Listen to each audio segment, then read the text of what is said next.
दोस्तों कक्षा 12वीं का फिजिक्स का पेपर आपके सामने है। पहला क्वेश्चन, बिंदु आवेश Q के कारण r दूरी पर विद्युत क्षेत्र की तीव्रता E होती है E प्रोपोर्शनल 1/r² के, अर्थात जो दूरी है दूरी के वर्ग के व्युत्क्रमानुपाती होती है। दूसरा है, धारा के चुंबकीय प्रभाव की खोज की थी। तो धारा के चुंबकीय प्रभाव की खोज किसने की थी? ऑरेस्टेड ने। धारा के चुंबकीय प्रभाव की खोज किसने की? ऑरेस्टेड ने की। दोस्तों चुंबकीय फ्लक्स का एसआई मात्रक, तो चुंबकीय फ्लक्स का एसआई मात्रक क्या होता है? वेबर होता है। निर्वात में विद्युत चुंबकीय तरंग का वेग, तो निर्वात में विद्युत चुंबकीय तरंग का जो वेग होता है वह प्रकाश के वेग के बराबर होता है, जिसको हम दर्शाते हैं c = 1/√μ0 × ε0 से। ये प्रकाश के वेग के बराबर होता है। ज्यामितीय छाया में प्रकाश के अतिक्रमण को हम क्या कहते हैं? तो विवर्तन कहते हैं। एक फोटॉन की ऊर्जा 3 इलेक्ट्रॉन वोल्ट है, तो फोटॉन का तरंगदैर्घ्य कितना होगा दोस्तों? इसको सॉल्व करेंगे तो आपको ये मिल जाएगा। यहाँ पर आप कौन सा फॉर्मूला लगा सकते हैं? तरंगदैर्घ्य लैम्डा = h/√2m/k, ये फॉर्मूला आप लगा सकते हैं दोस्तों। यहाँ पर नेक्स्ट क्वेश्चन आपके सामने है, 1 ग्राम पदार्थ के समतुल्य ऊर्जा होगी। तो 1 ग्राम पदार्थ को जब हम ऊर्जा में बदलेंगे तो कौन सा फॉर्मूला लगाएंगे? E = mc² लगाएंगे, जिसका आंसर क्या होगा हमारे पास? 9 × 10⁻13 जूल। इतना ही आंसर आएगा इसको सॉल्व करने पर।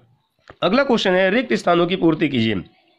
2 समांतर चालक तारों में एक ही दिशा में यदि धारा प्रवाहित होती है तो उन दोनों के बीच कौन सा बल लगेगा? तो आकर्षण प्रकृति के बल लगते हैं दोस्तों। कौन सा बल लगता है? आकर्षित होती है, दोनों एक दूसरे क्या करेंगी? आकर्षित। यदि विपरीत दिशा में बल लगता है या विपरीत दिशा में धारा प्रवाहित होती है तो वो प्रतिकर्षित करेंगी।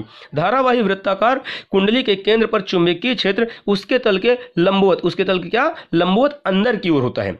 जब एक इलेक्ट्रॉन चुंबकीय क्षेत्र के समांतर गति करता है तब उस पर कोई बल कार्य नहीं करता। कैसा गति करता है दोस्तों? समांतर गति करता है। यदि किसी प्रत्यावर्ती धारा में ऊर्जा व्यय की दर 0 हो तब परिपथ की धारा को हम क्या कहेंगे? अगर ऊर्जा व्यय 0 होती है तो परिपथ की धारा को हम क्या बोलेंगे? वाटहीन धारा, जिसमें किसी प्रकार की कोई ऊर्जा नहीं होती है दोस्तों। ट्रांसफार्मर किस सिद्धांत पर कार्य करता है? तो अन्योन्य प्रेरण के सिद्धांत पर कार्य करता है, म्यूचुअल इंडक्शन के सिद्धांत पर। कुंडली में प्रेरित धारा की दिशा, कुंडली में प्रेरित धारा की दिशा को मापने के लिए या उसकी दिशा को जानने के लिए किसका उपयोग करते हैं दोस्तों? लेंज के नियम का। किसका उपयोग किया जाता है? लेंज के नियम का। प्रकाशिक तंतु किस सिद्धांत पर कार्य करता है? तो जो प्रकाशिक तंतु होती है वह टोटल इंटरनल रिफ्लेक्शन अर्थात पूर्ण आंतरिक परावर्तन के सिद्धांत पर कार्य करती है। नेक्स्ट क्वेश्चन, सही जोड़ी ऋण वर्ग नियतांक का मान। तो ऋण वर्ग नियतांक का मान कौन सा है दोस्तों? ये है। इसके बाद बोर त्रिज्या, अगर बोर त्रिज्या की बात की जाए तो ये है इसकी सही जोड़ी। फोटॉन का संवेग क्या होता है? P = ये h/λ होता है। आइंस्टाइन का प्रकाश विद्युत समीकरण ये होता है hν या E = प्रतिरोधकता ताप गुणांक, प्रतिरोधकता ताप गुणांक ये अल्फा = होता है। सेल का आंतरिक प्रतिरोध क्या होता है? Small r = E/v - 1 × capital R होता है। और धारा घनत्व क्या होता है दोस्तों? तो ये Ne × Vd, जहां पर Vd क्या है? एक अनुगमन वेग है। अगला क्वेश्चन आपके सामने है दोस्तों, एक शब्द में उत्तर या एक वाक्य में उत्तर। तो ताप वृद्धि के साथ अर्धचालक की चालकता किस प्रकार परिवर्तित होती है? तो जो अर्धचालक होती है उसकी जो चालकता होती है वह क्या हो जाती है दोस्तों? बढ़ जाती है। क्या हो जाती है? बढ़ जाती है। कब बढ़ती है? अगर ताप बढ़ती है तो अर्धचालक की चालकता भी बढ़ती है और ताप घटने पर घटती है। पीएन संधि में अवक्षय परत की मोटाई, तो अवक्षय परत की मोटाई कितनी होती है दोस्तों? 10⁻⁻6 अर्थात 1 माइक्रोन। अपन इसको क्या लिख सकते हैं? 1 माइक्रोन की कोटि का होता है, ये भी लिख सकते हैं। किस अभिनत में पीएन संधि डायोड का प्रतिरोध बहुत अधिक, प्रतिरोध बहुत अधिक इसका मतलब उसमें धारा प्रवाहित नहीं होती है, तो हम उसको क्या कहते हैं? पश्च अभिनति अर्थात रिवर्स बायस या पश्च बायस कहते हैं। इस पश्च बायस में जो P होता है उसको हम ऋण सिरे से जोड़ते हैं, इसलिए उसमें किसी प्रकार की कोई धारा प्रवाहित नहीं होती, जबकि अग्र बायस में अत्यधिक धारा प्रवाहित होती है। यंग के द्विस्लिट प्रयोग में किस रंग के लिए फ्रिंज चौड़ाई सबसे कम होती है दोस्तों? तो बैगनी रंग के लिए फ्रिंज चौड़ाई का मान सबसे कम होता है और लाल रंग के लिए सबसे अधिक। पतली फिल्म के रंग का क्या कारण है? तो जो पतली फिल्म बनती है, पतली एकदम से परत बनती है, वह फिल्म किसके कारण बनती है दोस्तों? प्रकाश के व्यतिकरण के कारण। किसके कारण? प्रकाश के व्यतिकरण के कारण। विद्युत चुंबकीय स्पेक्ट्रम में के विभिन्न भागों के नाम आवृत्ति के बढ़ते क्रम। आवृत्ति के बढ़ते क्रम दोस्तों, इसका मतलब सबसे ऊपर जो होगा वह रेडियो तरंगे होगा। सबसे ऊपर क्या होगा? रेडियो तरंगे होगा, क्योंकि इसका तरंगदैर्घ्य सबसे ज्यादा होता है और जिसकी तरंगदैर्घ्य सबसे ज्यादा होती है उसकी आवृत्ति उतनी ही कम। तो रेडियो होगा। रेडियो के बाद क्या आता है दोस्तों? तो रेडियो के बाद आता है सूक्ष्म तरंगें, जिसको अपन माइक्रोवेव्स कहते हैं। इसके पहले और क्या आता है? इसके पहले आता है इंफ्रारेड। क्या आता है इसके पहले? इंफ्रारेड।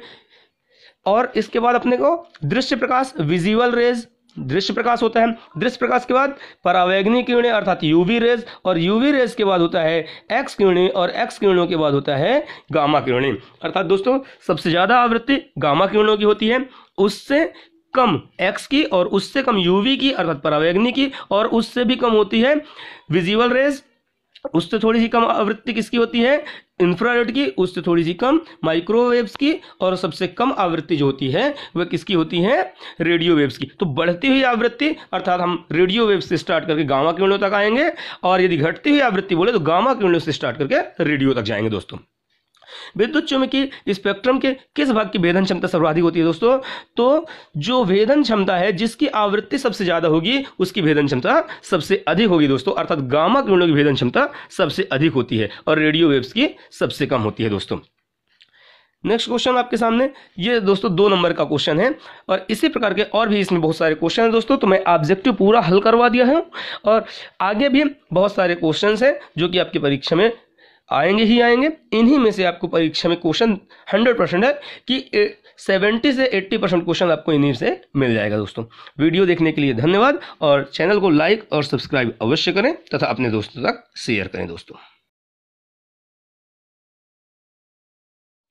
दोस्तों इस वीडियो को अंत तक जरूर देखें, इसमें बहुत सारे इंपॉर्टेंट क्वेश्चन हैं जो कि आपकी बोर्ड की परीक्षा में आएंगे, और यदि इसके आंसर आपको ना मिल रहे हों तो आप ज़रूर कमेंट बॉक्स में लिखकर भेजिएगा, मैं इसके आंसर भी आपको उपलब्ध करा दूंगा। वीडियो देखने के लिए धन्यवाद, और चैनल को लाइक, सब्सक्राइब और शेयर अवश्य कीजिएगा दोस्तों।